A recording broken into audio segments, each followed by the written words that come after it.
नमस्कार दोस्तों, स्वागत है आपका हमारे YouTube चैनल जीके ट्रैकर पे। देखिए फ्रेंड्स, आज की वीडियो में हम बात करेंगे जो हमारी एक सीरीज़ है उत्तराखंड जीके एमसीक्यू सीरीज़, और इस सीरीज़ का आज हमारा ये 45वां पार्ट है।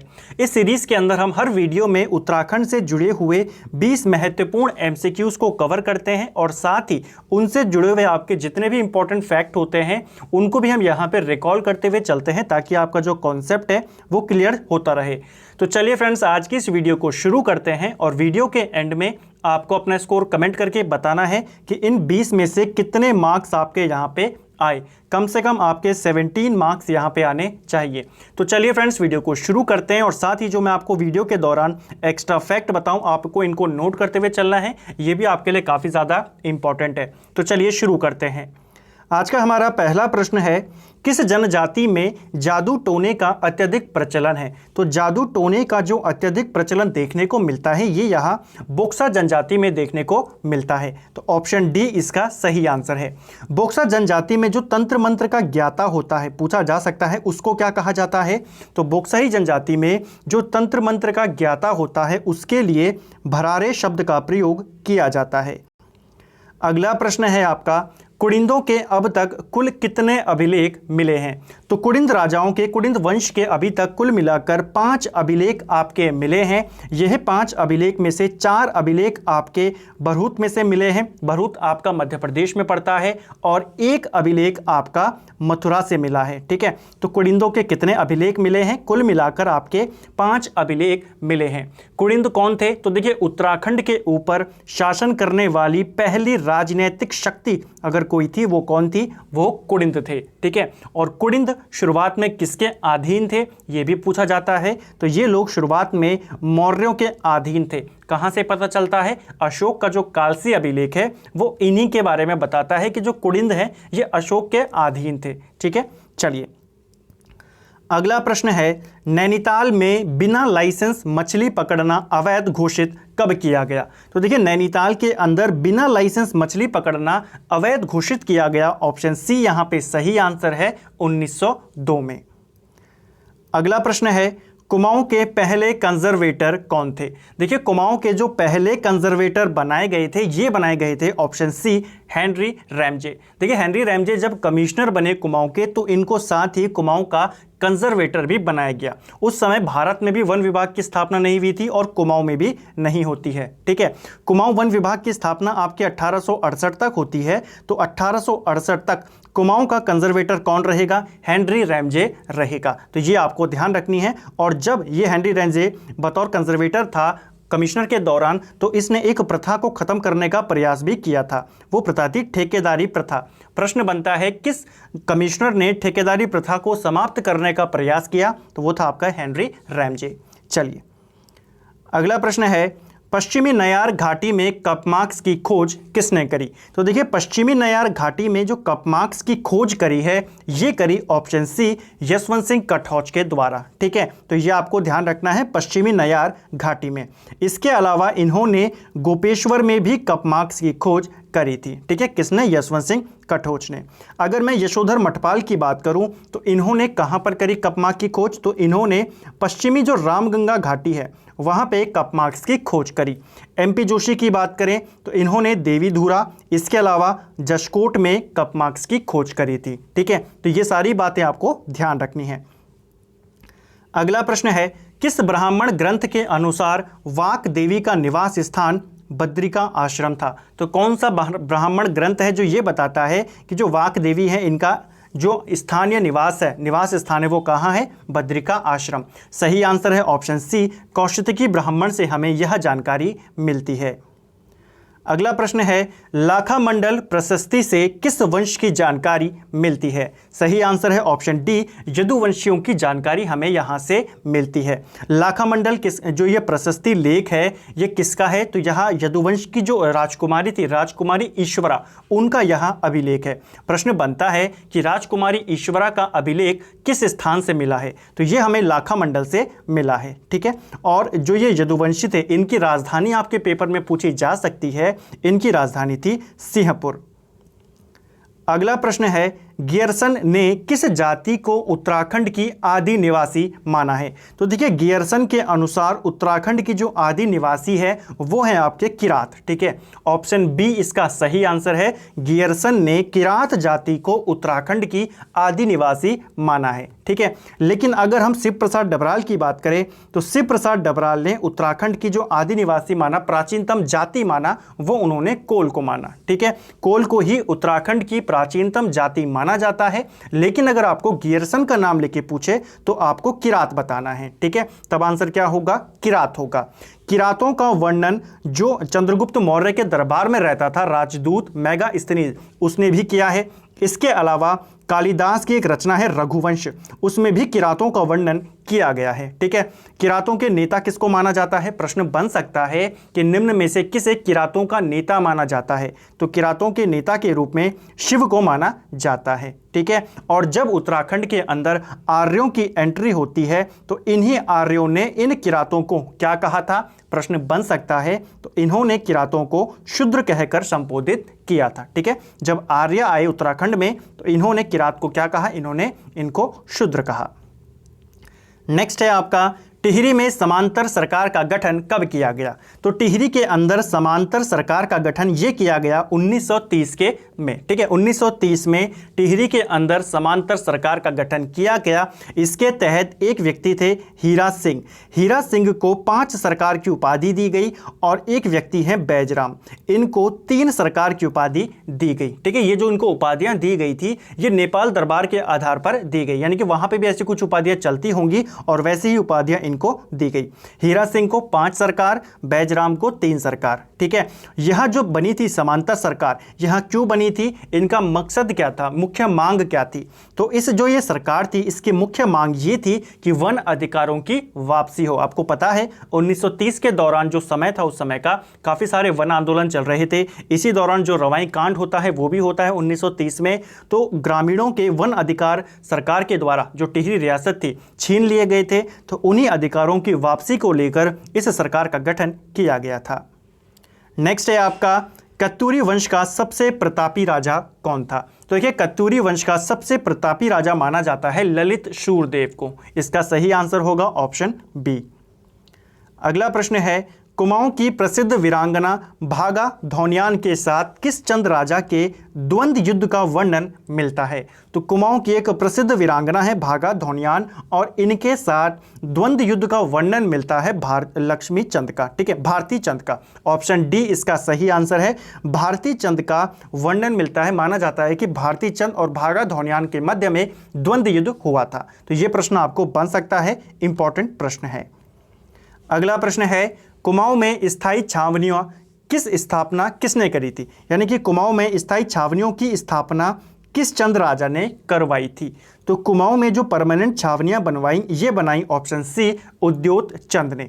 उद्योग चंद कौन था? तो यह जो एक राजा था चंद वंश का, बाज बहादुर चंद, इसका पुत्र था। यह आपको ध्यान रखना है क्योंकि एक प्रसिद्ध राजा है। इसी उद्योग चंद ने जो अल्मोड़ा के अंदर आपके पार्वतीश्वर मंदिर है और त्रिपुरा सुंदरी मंदिर है उसका निर्माण भी किसने करवाया था? उद्योग चंद ने करवाया था। एक इंपॉर्टेंट पॉइंट, इतिहासकार हैं रुद्रदत्त पंत। ठीक है, आपने इनका नाम सुना होगा, रुद्रदत्त पंत का। तो इन्होंने उद्योग चंद को तपस्वी शासक कहा है। प्रश्न बन सकता है कि रुद्रदत्त पंत ने किस चंद राजा को तपस्वी शासक कहा? तो उद्योग चंद को। उद्योग चंद को तपस्वी शासक किसने कहा है? रुद्रदत्त पंत ने। ठीक है, तो ये पॉइंट आपको ध्यान रखना है। एक पॉइंट और आपको इस उद्योग चंद से याद रखना है कि इसी उद्योग चंद ने डोटी के राजा देवपाल के साथ एक संधि करी थी जिसे हम खैरागढ़ी की संधि कहते हैं। खैरागढ़ी की संधि 1688 में की गई उद्योग चंद और देवपाल के मध्य में। नेक्स्ट है आपका किन चंद राजाओं के ताम्रपत्र में रुपए और पैसे का उल्लेख मिलता है? इसका सही आंसर है ऑप्शन डी, ए और बी दोनों में। देखिए लक्ष्मी चंद के जो ताम्रपत्र मिले हैं, मूनाकोट ताम्रपत्र, ये किसका है? लक्ष्मी चंद का है। तो यहाँ पे हमें रुपए और पैसे के बारे में जानकारी मिलती है। चंद काल के जो मैक्सिमम कर थे उनकी जानकारी भी आपको मूनाकोट ताम्रपत्र से मिलती है। इसके अलावा जगत चंद, तो इसके भी 2 अभिलेख मिले हैं चंपावत से। एक है आपका बरम ताम्रपत्र और एक है आपका झींझाड़ ताम्रपत्र, तो वहाँ पे भी आपको रुपए और पैसे की जानकारी मिलती है। ये इंपॉर्टेंट क्वेश्चन है, ध्यान रखना कि जो आपका मूनाकोट ताम्रपत्र है ये किसका है पूछा जाता है, क्योंकि इसमें चंदों के करों के बारे में जानकारी मिलती है। तो वो किसका है, यह लक्ष्मी चंद का है। ठीक है, नेक्स्ट है नाली शब्द का प्रयोग सर्वप्रथम किस चंद राजा ने किया था। देखिए, नाली शब्द का प्रयोग अगर पूछा जाए कि सबसे पहले कहाँ किया गया, तो तमिल साहित्यों में इसका सबसे पहले प्रयोग देखने को मिलता है। किसका, नाली शब्द का। लेकिन हम चंदों की बात करें, कौन सा चंद राजा था, तो ये था आपका ऑप्शन बी, कल्याण चंद।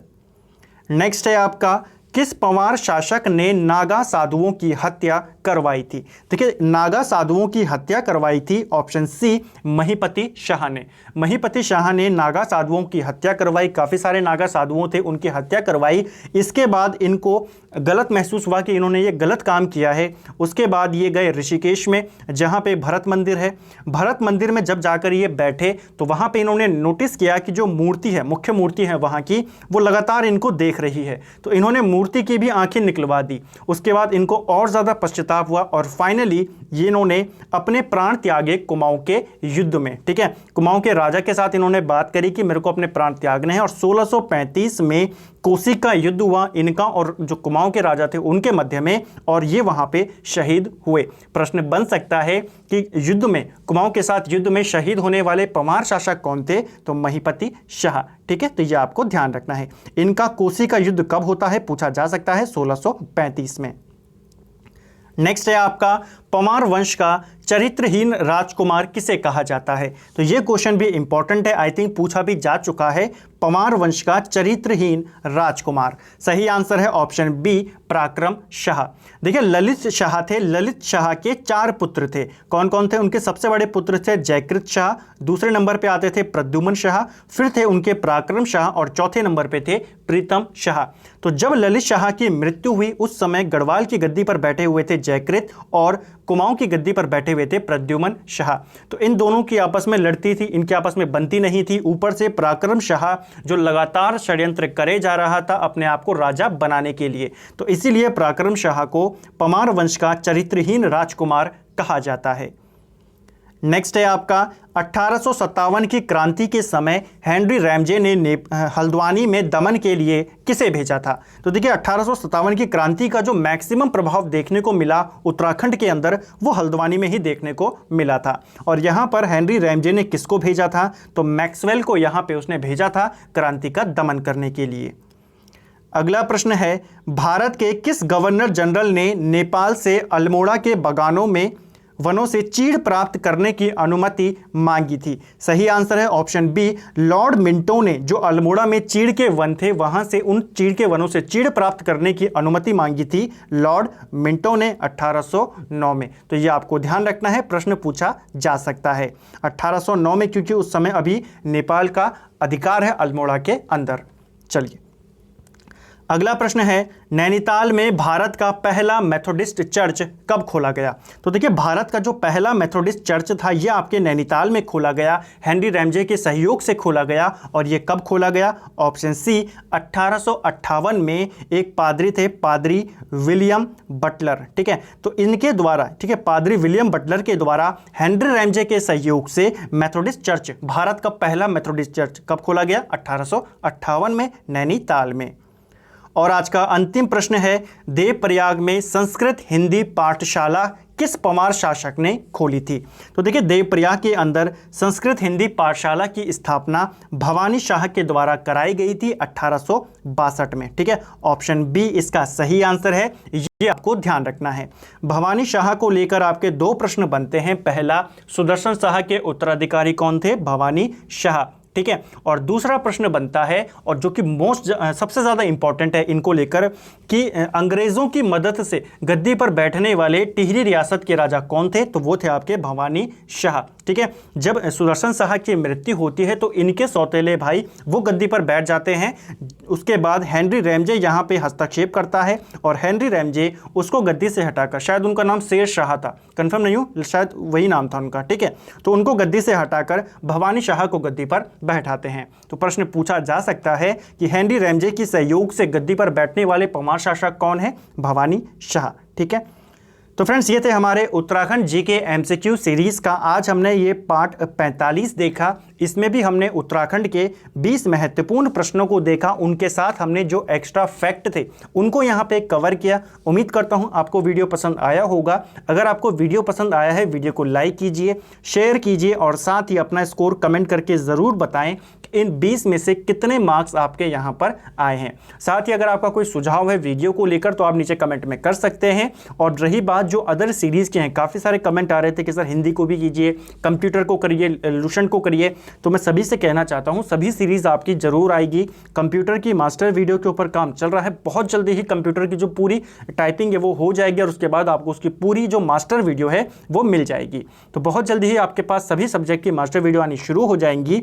तब तक आप अपना रिवीजन अच्छे से कीजिए। परीक्षा वाणी का पूरा रिवीजन आप हमारे चैनल से कर सकते हो, थ्योरी वाइज हो, चाहे एमसीक्यूज वाइज हो, चाहे वन लाइनर वाइज हो, क्वेश्चन बेस्ड हो, सभी प्रकार के आपको यहाँ पे मिल जाएंगे। इसके अलावा परीक्षा वाणी, अजय रावत और बलूदी जी की बुक भी आप यहाँ से कवर कर सकते हो। उत्तराखंड जिला वाइज भी आप पढ़ सकते हो। जिला वाइज आप दो तरीके से कवर कर सकते हो। जिनको वन लाइनर में पढ़ना है वो वन लाइनर वाली सीरीज देखिए, जिनको एमसीक्यूज से पढ़ना है वो एमसीक्यूज वाली सीरीज देखिए। ठीक है, तो सभी तरीके से आप अपना रिवीजन अपना करते रहिए। 24 तारीख को आपका पेपर है। उम्मीद करते हैं तब तक आपका रिवीजन अच्छे से हो जाएगा। और साथ ही कंप्यूटर की मास्टर वीडियो के लेकर आप बिल्कुल भी टेंशन ना लीजिए, बहुत जल्दी इसकी मास्टर वीडियो आने वाली है।